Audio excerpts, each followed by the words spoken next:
तर राजगुरुनगरमध्ये जो तरुण वर्ग आहे तो सेल्फ हेल्प पुस्तकं जास्त वाचतो, की व्यक्तिमत्व विकास, मग त्याच्यामध्ये हं, ॲटॉमिक हॅबिट असेल किंवा अशी वेगवेगळी पुस्तकं जी आहेत व्यक्तिमत्व विकासाच्या अनुषंगानं लिहिली.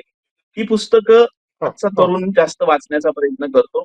परंतु ही म्हणजे आपण म्हणतो ना वाचनाची जर इयत्ता करायच्या झाल्या, तर ही पहिली इयत्ता आहे, हं, हं, की हं. तो त्याला त्याच्या सवयी हं, बदलायच्या आहेत, हं. त्याला वाचनाची सवय लावायची आहे, त्याला स्वतःला शिस्त लावायची आहे. हा हा पहिल्या पायरीवरचा वाचक आहे. त्याच्यानंतर राजगुरुनगरमध्ये हं, असेही काही हं. तरुण आहेत, की जे वैचारिक साहित्य वाचायचा प्रयत्न करतात. म्हणजे आता काल परवा आम्ही एक मुंबईवरनं माझ्याकडे एक मुलगी आली होती वर्षा नावाची. तर तिने निळ्या हं. डायरीची गोष्ट म्हणून एक श्वेता बरं. विनोद या लेखिकेचं पुस्तक ती वाचत होती.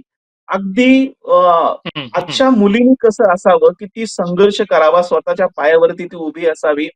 तिला स्त्री-पुरुष हं. समानता याच्यातली निश्चित तत्व माहिती असावीत किंवा संविधानाच्या मूल्यांवरती आधारित लिहिणारी माणसं जे लिहितात, ते काहीतरी वाचावं. हं, अशी हं. सुद्धा तितक्याच ताकदीची सक्षम पिढी सुद्धा आहे वाचणारी. ताज्या बातम्यांसाठी पाहत रहा ABC मराठी न्यूज.